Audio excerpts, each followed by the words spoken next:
The morning sun cast long shadows across the Montana Research Facility as Dr. Amanda Walsh stood at the landing pad, watching the alien transport ship descend from the cloudy sky. The massive vessel moved silently, its hull gleaming with strange metals that seemed to shift colors in the early light. This was the day she had prepared for over 2 years. The first interspecies exchange program between Earth and the Galactic Council. Amanda adjusted her lab coat and checked her tablet one more time. 12 alien students from 6 different species would be staying at the facility for 3 weeks, studying Earth's biology under human guidance. The program was supposed to be a simple cultural exchange, but Amanda knew it meant much more.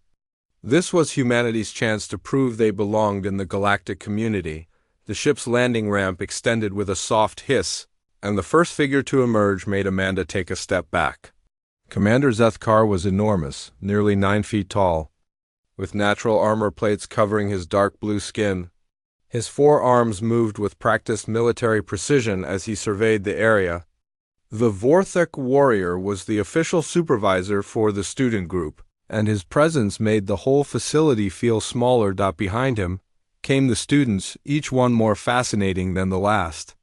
Kirith glided forward on her tentacle-like lower body, her silver skin glistening with moisture that her species needed to survive outside their ocean worlds. The Nereid was considered one of the brightest minds in the galaxy, and Amanda was honored to have her in the program. Next came Thorm, a massive Krogan whose red scales caught the sunlight like polished metal. Even among his own species, he was huge, standing 8 feet tall with muscles that rippled beneath his natural armor. The other students followed in a colorful parade of alien life. There was Vex, a tall and thin Altarian with purple skin and large golden eyes that seemed to take in everything at once. The twins Quinn and Quill from the gas giant Nexus floated a few inches above the ground, their translucent bodies shimmering like living glass. 3 Xanthari students walked together, their insect-like features clicking as they communicated in their rapid language.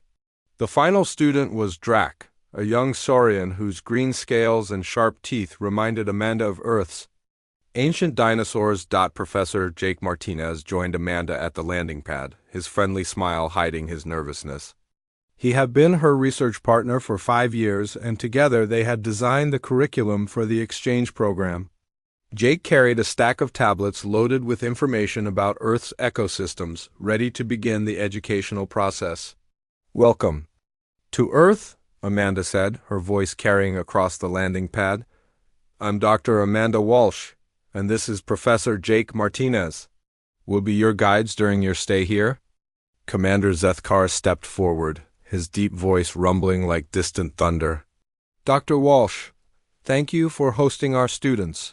They are eager to study your world's primitive life forms. I'm sure they will find your simple creatures quite amusing." Amanda felt a small chill at the word primitive, but she kept her professional smile. "I think you'll find Earth's biology more complex than you might expect. We have some truly remarkable creatures to show you." Thorm laughed, a sound like rocks grinding together. "Remarkable? On this small world?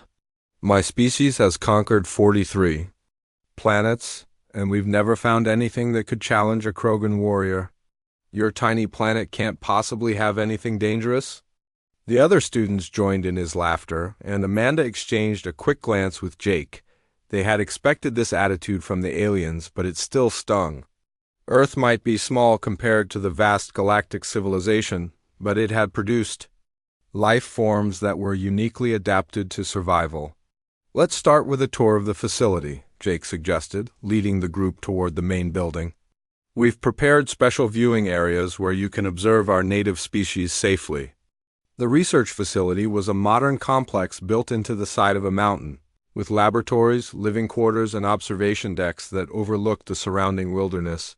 Amanda had chosen this location specifically because it offered access to multiple ecosystems within a small area. The students could study forest creatures, mountain wildlife, and even some aquatic species from the nearby lakes. As they walked through the main corridor, Amanda pointed out the different laboratories and research areas. We have over 300 species currently being studied here, from the largest mammals to the smallest insects. Each one has unique adaptations that have helped them survive in Earth's challenging environment. Kiritha's tentacles curled with interest. Challenging environment? But your world seems so peaceful. The atmosphere is perfect for most carbon-based life, and the temperature ranges are quite moderate. That's true, Amanda agreed, but Earth's history has been marked by constant competition between species. Life here has had to develop some very sophisticated survival mechanisms. Vex's large eyes blinked slowly. Sophisticated? How sophisticated could they be? Our homeworld of Altaia has creatures that can manipulate gravity and phase through solid matter. Surely your primitive beasts can't compare to that level of evolution? Amanda led them into Laboratory A, where dozens of terrariums lined the walls. Each one contained a different Earth species, from common house cats to exotic tropical birds. The aliens moved from case to case, examining the creatures with scientific interest but obvious superiority. "These are your predators?" Drac asked, pointing at a sleeping mountain lion. "It's barely larger than a saurian youngling. How could such a small creature survive against any real threat?" Jake activated a holographic display that showed Earth's food chain. "Size isn't everything on Earth. Many of our most successful species rely on speed, intelligence, or chemical defenses rather than pure physical strength." The group stopped at a terrarium containing several small spiders, and Commander Zethkar peered down at them with amusement. "These tiny creatures are supposed to be dangerous? My armor plating is thicker than their entire bodies." Actually," Amanda said carefully, "some of our smallest creatures can be quite deadly. Earth's evolution has produced some very efficient toxins and venom systems." Thorm bent down to look at a particularly small spider, barely visible in the corner of its habitat. "What is that tiny speck? It looks like dust." "That's a Pachudigua spider," Jake explained. "It's one of the smallest spiders in the world, less than 0.5 millimeter long. Most people can't even see it without magnification." The Krogan warrior straightened up, his massive frame shaking with laughter. "You're telling me that invisible speck is supposed to be dangerous? I eat creatures 1,000 times larger than that as snacks. This is ridiculous." The other students joined in his laughter, and Amanda felt her patience beginning to thin. She had spent years studying these creatures, and she knew exactly how dangerous they could be to unprepared organisms. But the aliens seemed determined to dismiss everything on Earth as harmless and primitive. "Perhaps we should move on to the next section," she suggested, leading them toward Laboratory B. "We have some larger specimens that might interest you more." As they walked, Amanda noticed that the students were already becoming bored with Earth's wildlife. They whispered among themselves in their various languages, clearly unimpressed by what they had seen so far. Commander Zethkar maintained his military bearing, but even he seemed to view the tour as a formality, rather than a genuine learning experience. The next few hours passed in a similar pattern. The aliens examined Earth's creatures with scientific detachment, cataloging them as curiosities rather than marvels of evolution. They were particularly amused by the defensive mechanisms of various species, treating them as primitive attempts at survival rather than sophisticated biological systems. By the end of the first day, Amanda was exhausted from trying to maintain enthusiasm in the face of constant condescension. The aliens had made it clear that they viewed Earth as a backwater world with simple life forms that posed no real challenges or threats. As the students retired to their quarters, Amanda and Jake stood alone in the main laboratory, surrounded by the creatures they had spent their careers studying. The tiny Pachudigua spider sat motionless in its terrarium, unaware that it had been dismissed as completely harmless by some of the galaxy's most advanced civilizations. "They have no idea what they're dealing with," Jake said quietly, watching the spider through its magnified viewing system. Amanda nodded, her mind already working on how to demonstrate the true nature of Earth's biological complexity. The aliens might think they understood this world, but they were about to learn that evolution on Earth had created weapons more sophisticated than anything in their military arsenals. The exchange program was just beginning, and Amanda suspected that the real education was about to start. 3 days had passed since the alien students arrived at the Montana facility, and their confidence had grown with each passing hour. Thorm strutted through the laboratories like he owned them, his massive red scales gleaming under the artificial lights. The Krogan warrior had become increasingly vocal about his species' superiority, and the other students seemed to feed off his arrogance. Dr. Amanda Walsh watched from the observation deck as Thorm examined a terrarium containing a timber rattlesnake. The snake coiled defensively, its rattle warning of danger, but the alien just laughed at the display. His deep voice carried across the laboratory as he spoke to his fellow students. "Look at this pathetic creature," Thorm said, tapping the glass. With one clawed finger, it shakes its tail like a frightened child. On my homeworld, we have serpents that could swallow this entire facility, and they fear us. These Earth creatures are nothing but toys. Kirith floated nearby, her tentacles curled in what Amanda had learned was the Nereid equivalent of polite disagreement.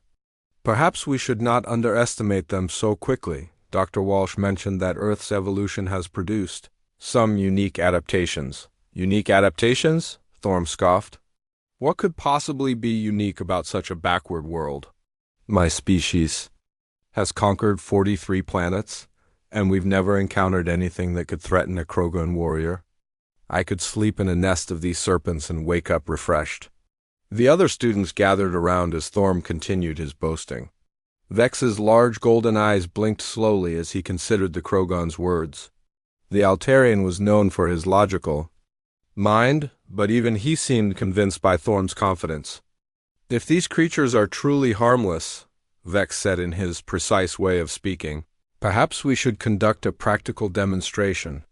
Scientific observation requires direct experience, not just theoretical study." Commander Zethkar, who had been reviewing reports at a nearby workstation, looked up at the suggestion.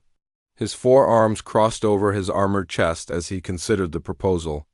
The Vorthic warrior was responsible for the student's safety, but he also understood the value of practical learning.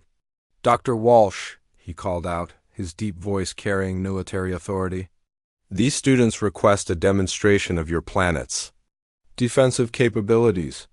Would such a test be possible under controlled conditions?" Amanda felt her stomach tighten at the request.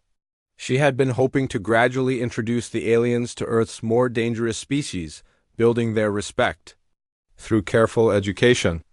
But their arrogance had pushed them toward a direct confrontation with forces they didn't understand. Professor Jake Martinez joined the group, his tablet loaded with safety protocols and emergency procedures. "We could arrange something in laboratory." "See," he said carefully. "That room has the best containment systems and medical support." "Medical support?" Thorm laughed so hard that his scales rattled. "What medical support could I possibly need from creatures smaller than my claws? This is going to be the most amusing demonstration in galactic history."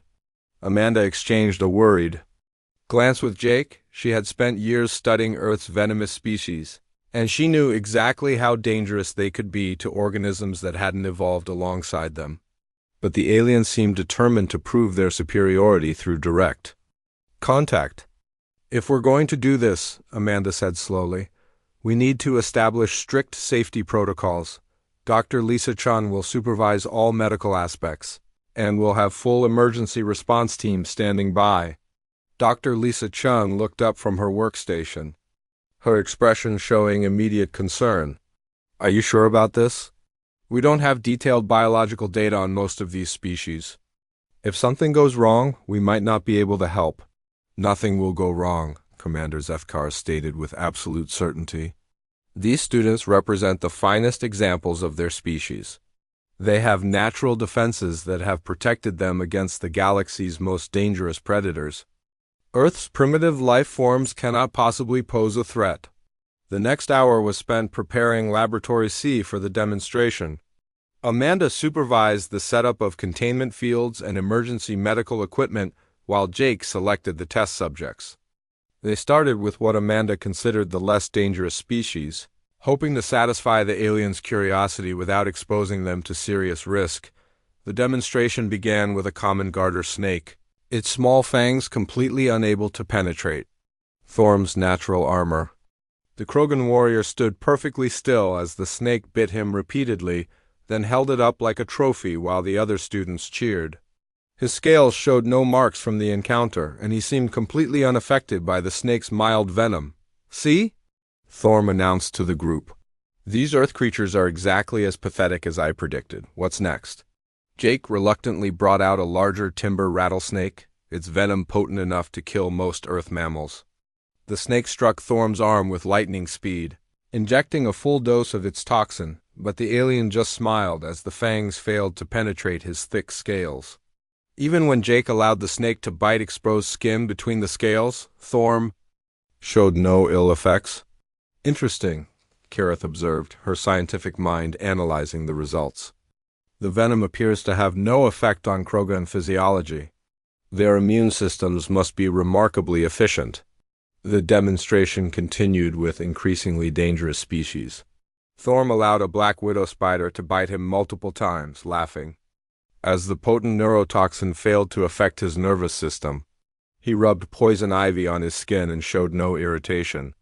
Even contact with a Portuguese man-of-war tentacle, specially flown in for the demonstration, produced no reaction with each successful test. The alien students grew more confident in their assessment of Earth's harmlessness. They recorded everything on their devices, planning to share the footage with their homeworlds as proof of their species' superiority over this backward planet. "This is incredible," Vex commented, his logical mind processing the implications. "Earth's most dangerous creatures cannot even scratch the surface of galactic species' natural defenses. Your world truly is as primitive as we suspected." Amanda felt her professional pride burning as she watched the aliens dismiss millions of years of evolution as worthless. These creatures had survived ice ages, asteroid impacts, and countless other catastrophes through their sophisticated biological systems. But to the aliens, they were nothing more than amusing curiosities. "Perhaps we should conclude the demonstration," Jake suggested, hoping to end the humiliation before it went too far. "I think we've proven the point about species compatibility." "No," Thorm demanded, his confidence now reaching dangerous levels. "I want to face your most dangerous creatures. Show me something that's supposed to be truly deadly by Earth standards." Amanda hesitated, knowing that the next level of testing would involve creatures that even humans treated with extreme caution. But the aliens' arrogance had reached a point where they would accept nothing less than a complete demonstration of their superiority. "Very well," she said quietly. "But I want to make it clear that we're moving into territory that even we consider extremely dangerous. These next creatures have killed thousands of humans throughout history." "Thousands of humans," Thorm repeated mockingly. "How many galactic warriors have they killed?" "Zero, I'm sure." "Bring out your worst, Dr. Walsh. Let's finish this comedy once and for all." The other students gathered closer, their excitement building as they anticipated the final proof of their species' dominance over Earth's biology. Even Commander Zethkar seemed interested in seeing how far his students could push their natural advantages. Amanda walked to the far end of the laboratory, where the most dangerous specimens were kept in specially designed containment units. Her hand hovered over the controls as she considered the implications of what she was about to do. These aliens had no idea what they were asking for, but their arrogance had left her no choice. "Dr. Walsh," Lisa Chun called out one final time, "are you absolutely certain about this? Once we start with the apex predators, we might not be able to stop if something goes wrong." "They've made their choice," Amanda replied, her voice carrying a weight that made Jake look at her with concern. "They want to see Earth's most dangerous creatures. Let's show them what evolution can produce when survival is the only rule." She activated the containment system and began preparing the final phase of the demonstration. The alien students watched with eager anticipation, completely unaware that they were about to encounter biological weapons that had been perfected over millions of Years of evolutionary warfare, Thorm flexed his massive muscles and spread his arms wide, ready to face whatever Earth could throw at him. His confidence was absolute, his faith in his species' superiority unshakable. He had no way of knowing that size and strength meant nothing against the microscopic assassins that ruled Earth's hidden battlefields. The real test was about to begin, and Amanda suspected that the aliens' understanding of their place in the universe was about to change forever. Dr. Amanda Walsh stood at the control panel of Laboratory C, her finger hovering over the final containment release. The alien students crowded around Thorm, their excitement filling the air like electricity. The massive Krogan warrior had just proven his immunity to Earth's most feared venoms, and his confidence had reached astronomical levels. "Come on, Dr. Walsh," Thorm called out, his red scales gleaming under the laboratory lights. "Show us this ultimate Earth predator." "I'm ready to demonstrate once and for all that your world poses no threat to galactic civilization." The other students cheered their encouragement, their recording devices capturing every moment of what they believed would be the final proof of their superiority. Kiritha's tentacles curled with scientific excitement while Vex's large golden eyes focused intently on the upcoming demonstration. Amanda's hand trembled slightly as she accessed the smallest containment unit. Inside, barely visible even under magnification, was a single Pachudigwa spider. The creature was so tiny that it appeared as nothing more than a moving speck of dust. Yet Amanda knew it carried within its microscopic body one of nature's most perfectly designed biological weapons. "This is our final test subject," Amanda announced, her voice carrying a weight that made Professor Jake Martinez look at her with concern. The Pachudigwa spider, measuring less than 0.5 millimeter in length. The alien students burst into laughter at the sight of the tiny creature.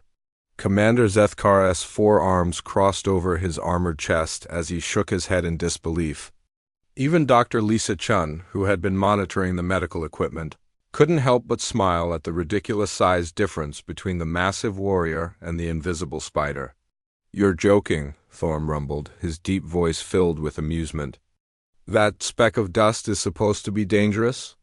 I've faced creatures that could swallow your entire facility, and you're showing me something I can barely see." "Size isn't everything," Amanda replied quietly, but her words were lost in the alien's laughter. Dr. Ryan Cooper, Amanda's research assistant, carefully transferred the spider to a specialized handling unit. The creature required extreme magnification to be visible, and even then it appeared as nothing more than a tiny dot with barely distinguishable legs. The advanced alien technology in the students' recording devices struggled to focus on something so impossibly small. "This is the most ridiculous thing I've ever seen," Drac commented, his saurian features twisted in amusement. "My species evolved from creatures that hunted dinosaurs, and you're showing us something smaller than a grain of sand." Thorm extended his massive arm, the red scales catching the light as he prepared for what he expected to be the most anticlimactic moment of the demonstration. "Place your tiny warrior on my arm, Dr. Cooper. Let's end this comedy with the respect it deserves." Dr. Cooper looked to Amanda for confirmation, his expression showing deep concern about the ethics of what they were about to do. Amanda nodded grimly. Knowing that the aliens' arrogance had pushed them beyond the point of reasonable caution, the transfer took place under high magnification, with the spider's movement barely visible to the naked eye. The alien students pressed closer to watch, their various recording devices capturing what they believed would be the most amusing footage in galactic history. "I can't even feel it," Thorm announced as the spider landed on his arm. "This is supposed to be Earth's ultimate predator? I've been bitten by insects on my homeworld that were 1,000 times larger and more dangerous." The laboratory fell silent as everyone watched the microscopic encounter. The spider moved across Thorm's red scales. Like a living dust particle, its presence so insignificant that it seemed absurd to call it a threat.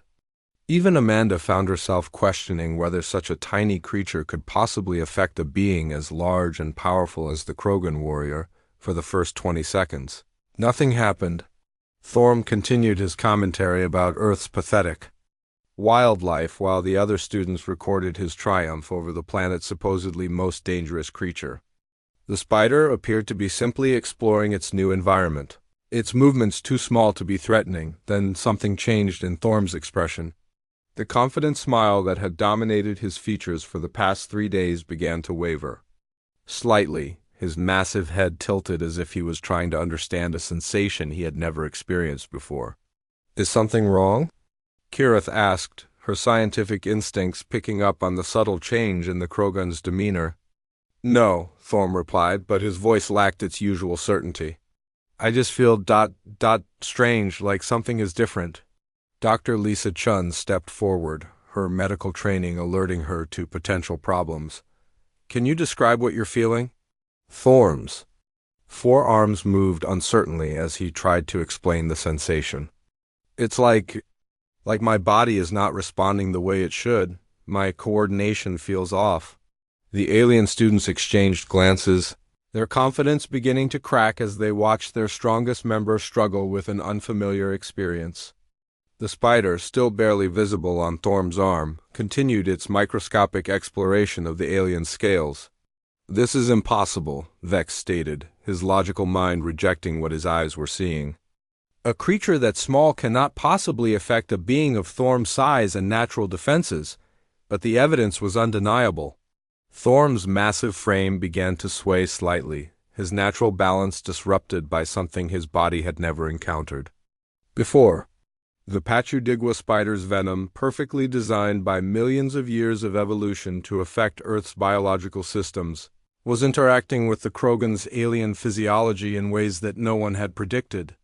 "I need to sit down," Thorm admitted, his voice now showing the first signs of genuine concern. "Something is definitely wrong."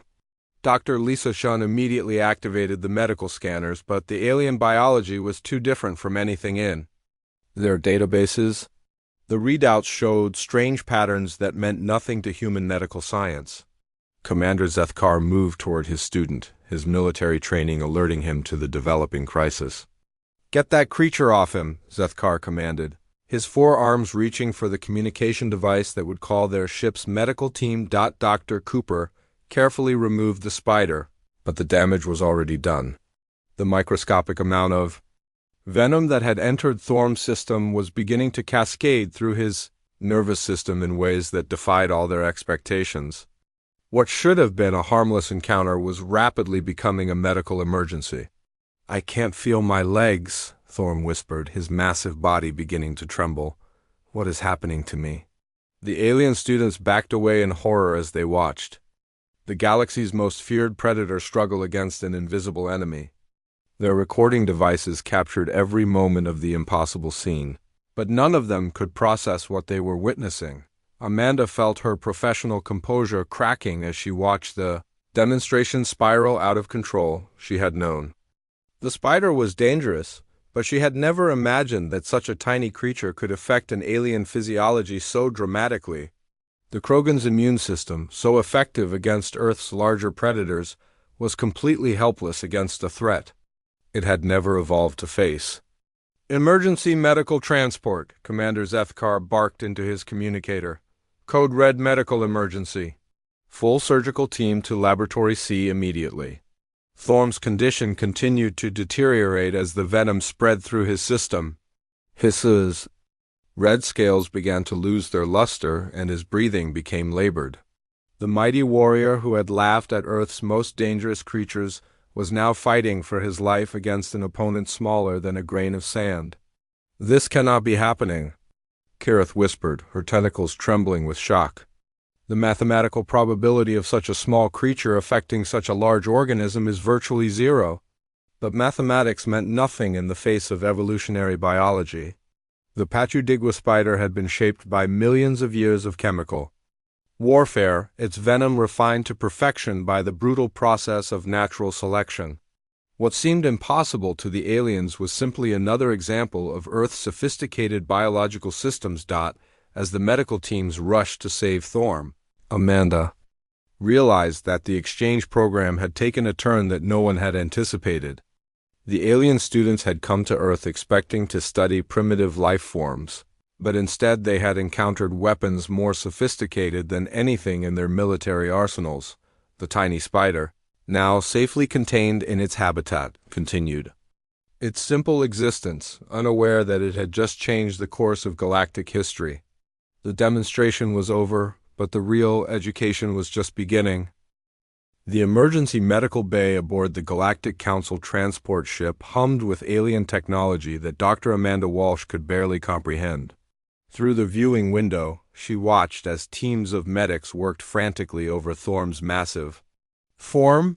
The Krogan warrior lay unconscious on a medical platform designed for beings 3 times larger than humans, yet even that seemed barely adequate for his size. Commander Zethkar stood beside the medical bay entrance, his forearms crossed, and his expression darker than Amanda had ever seen. The Vorthek warrior's natural armor plates seemed to shift color with his mood, cycling through shades of deep blue and angry purple. He had been silent for the past 2 hours, watching his student fight for life against a threat smaller than a speck of dust. "He's stable for now," Dr. Lisa Chung reported as she emerged from the medical bay, her human medical knowledge limited but still valuable to the alien doctors. "Their technology is incredible, but they're dealing with a completely unknown toxin. They've never seen anything like the spider's venom." Amanda felt the weight of responsibility crushing down on her shoulders. She had known the demonstration was dangerous, but she had never imagined that such a tiny creature could bring down one of the galaxy's most powerful warriors. The exchange program was supposed to build bridges between species, not create medical emergencies. "We need to talk," Commander Zethkar said finally, his deep voice carrying military authority that brooked no argument. "Conference room be all." The students and both human supervisors. Now. The walk to the conference room felt like a death march. Professor Jake Martinez stayed close to Amanda, both of them knowing that their careers and possibly Earth's relationship with the Galactic Council hung in the balance. The alien students followed in shocked silence, their earlier confidence completely shattered by what they had witnessed. Conference Room B was designed for multi-species meetings, with adjustable seating and atmospheric controls for different alien requirements. The students took their places around the central table, but their usual chatter was replaced by an uncomfortable quiet that made the room feel enormous. Commander Zethkar activated a holographic display that showed Thorm's current medical readings. The data meant nothing to Amanda, but the alien students studied it with growing concern.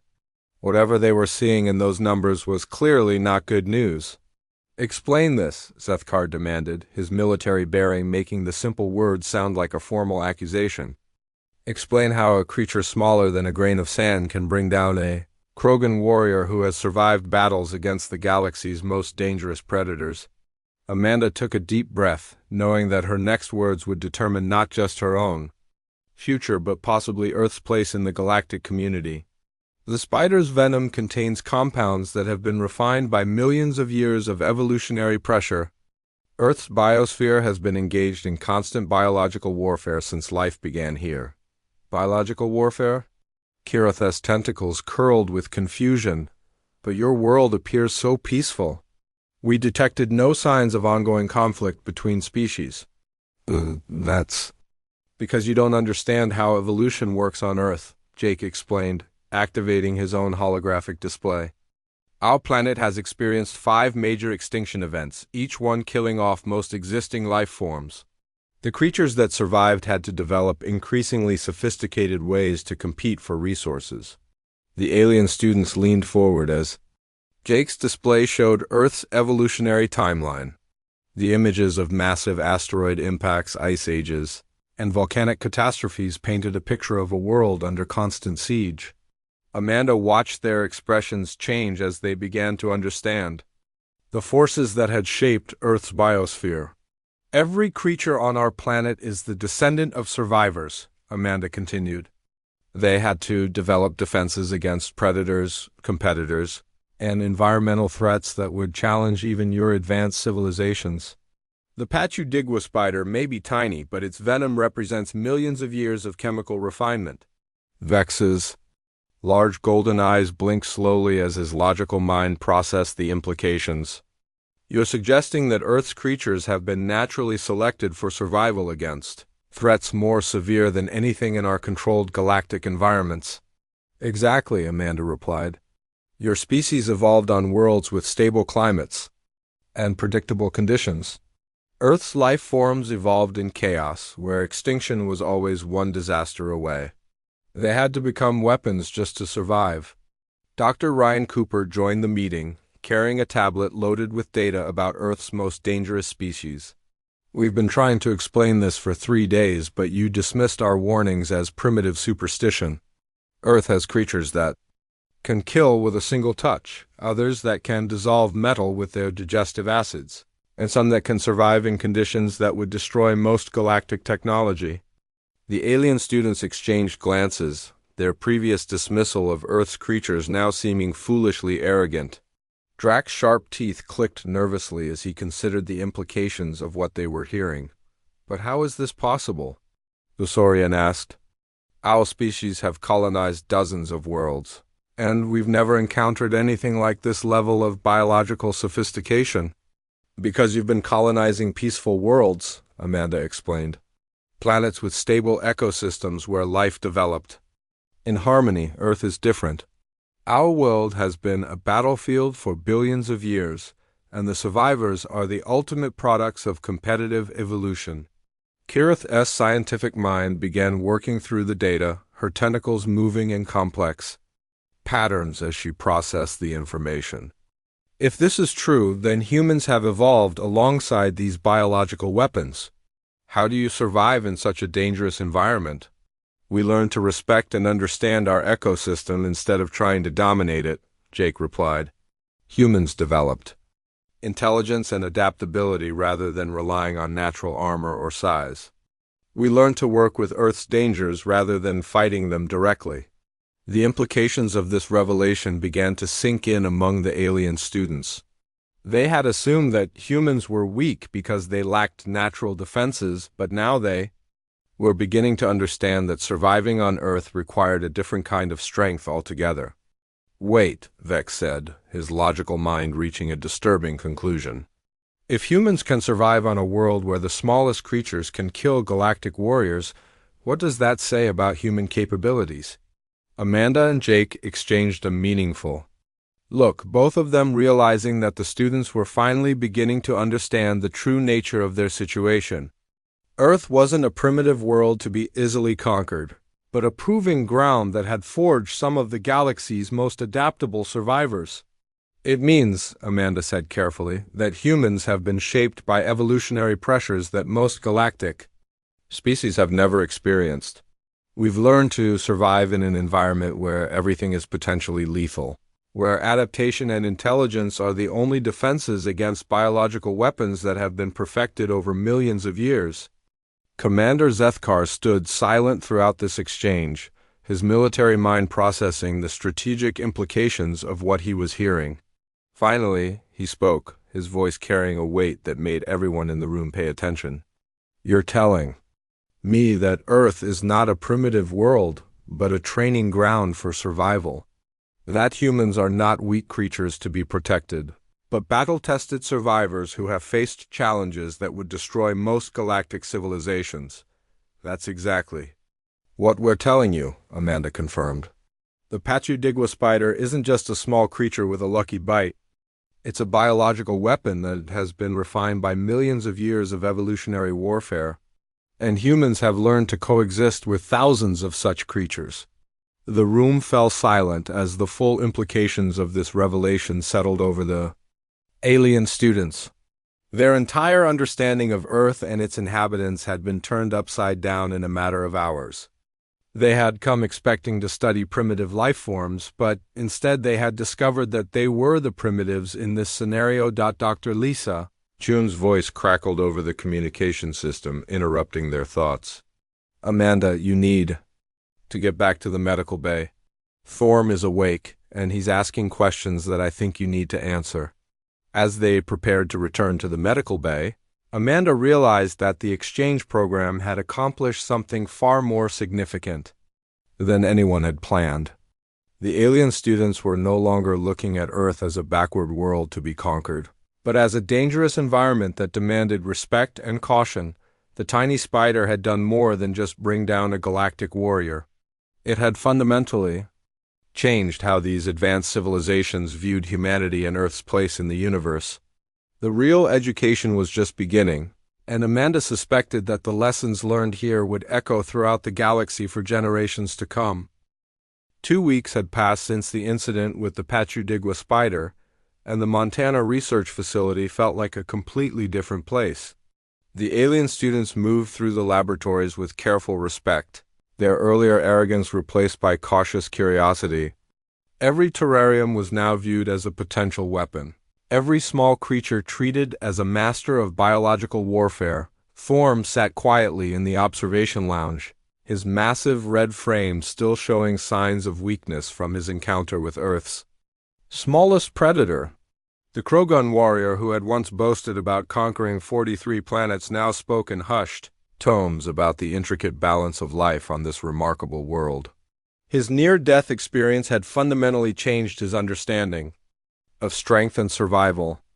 "I keep thinking about it," Thorm said to Kareth, who floated nearby with her tentacles curled in sympathetic patterns.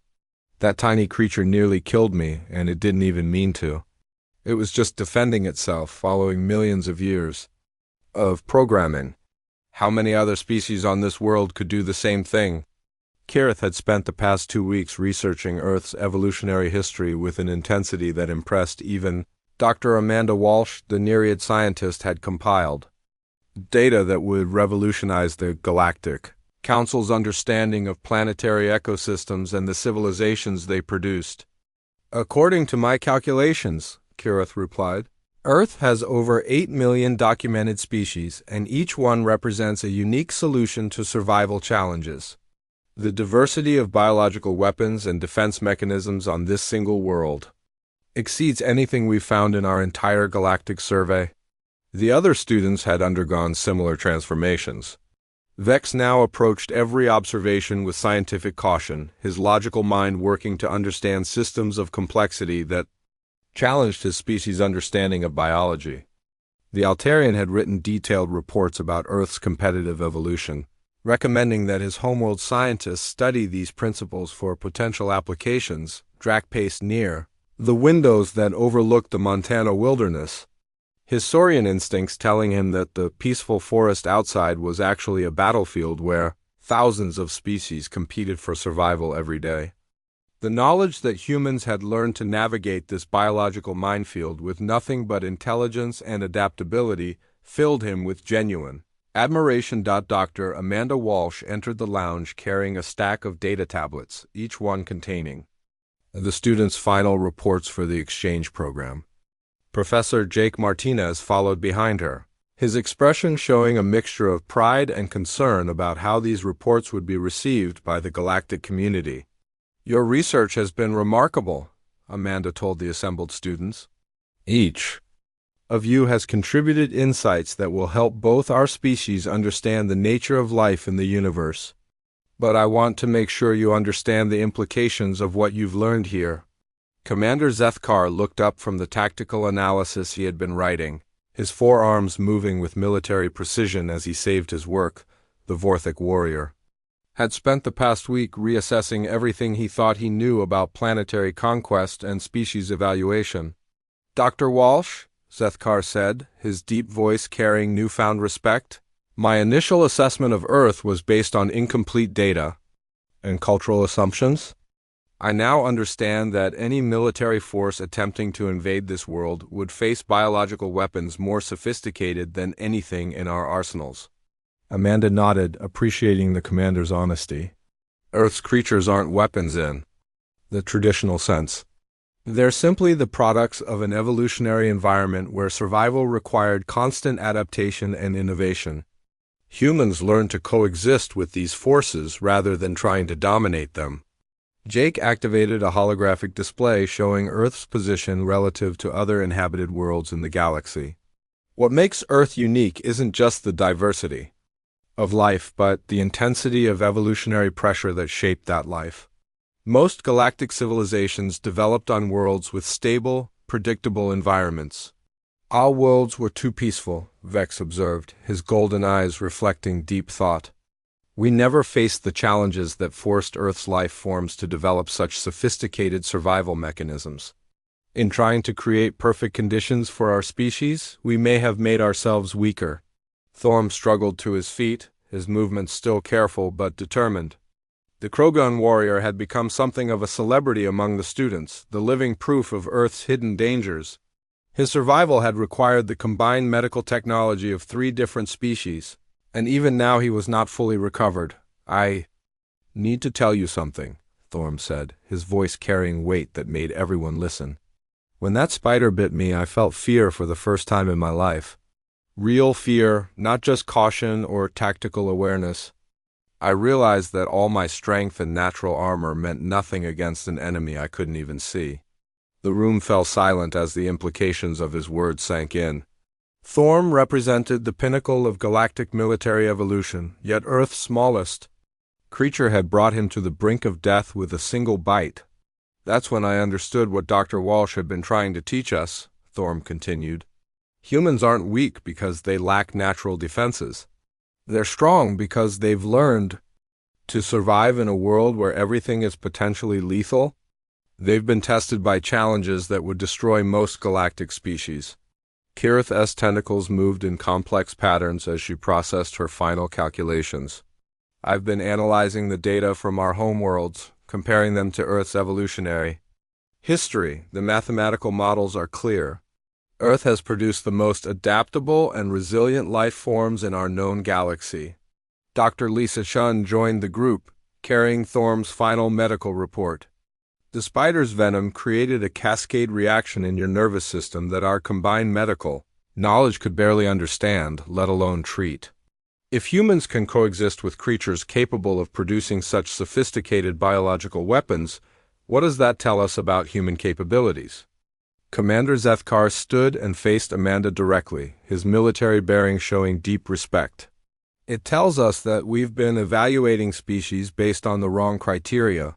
We measured strength by natural armor and size, but Earth has shown us that true strength comes from adaptability and intelligence." The alien students began gathering their research materials, each one carrying data that would fundamentally change how their species viewed the universe. Their reports would spread throughout the galactic community, carrying the story of Earth's hidden complexity and humanity's remarkable survival skills. "What happens now?" Jake asked, knowing that the exchange program had accomplished far more than anyone had expected. "Now we go home," Kirith replied, "and we teach our people that the universe is far more complex and dangerous than we imagined. Earth has shown us that life can create weapons and defenses beyond our current understanding." Vex nodded in agreement, his logical mind already working on the implications for galactic policy. "The Galactic Council will need to reassess their evaluation criteria for new civilizations. Earth's example proves that peaceful appearance can hide sophisticated biological systems." As the students prepared for departure, Amanda realized that the tiny Pachudigwa spider had accomplished something remarkable. Without meaning to, it had earned humanity a new level of respect among the galactic community. The exchange program had proven that Earth was not a primitive world to be conquered, but a biological proving ground that had forged some of the universe's most adaptable survivors. Thorm approached Amanda one final time, his massive frame moving with careful dignity. "Dr. Walsh, I want to thank you for this experience. You could have let us continue in our ignorance, but you showed us the truth about your world." "That took courage." "The courage wasn't mine," Amanda replied. "It belongs to the millions of species that have survived and thrived on Earth despite impossible odds. Humans are just one part of that story." The alien students boarded their transport ship, carrying with them a new understanding of life's complexity and humanity's place in the universe. As the vessel lifted off from the Montana facility, Amanda knew that the tiny spider in Laboratory A had changed the course of galactic history. The exchange program was over, but its impact would echo throughout the galaxy for generations too. "Come." Earth's smallest creature had taught the universe's mightiest warriors that true power comes not from size or strength, but from the ability to adapt, survive, and coexist with the incredible diversity of life that surrounds us all.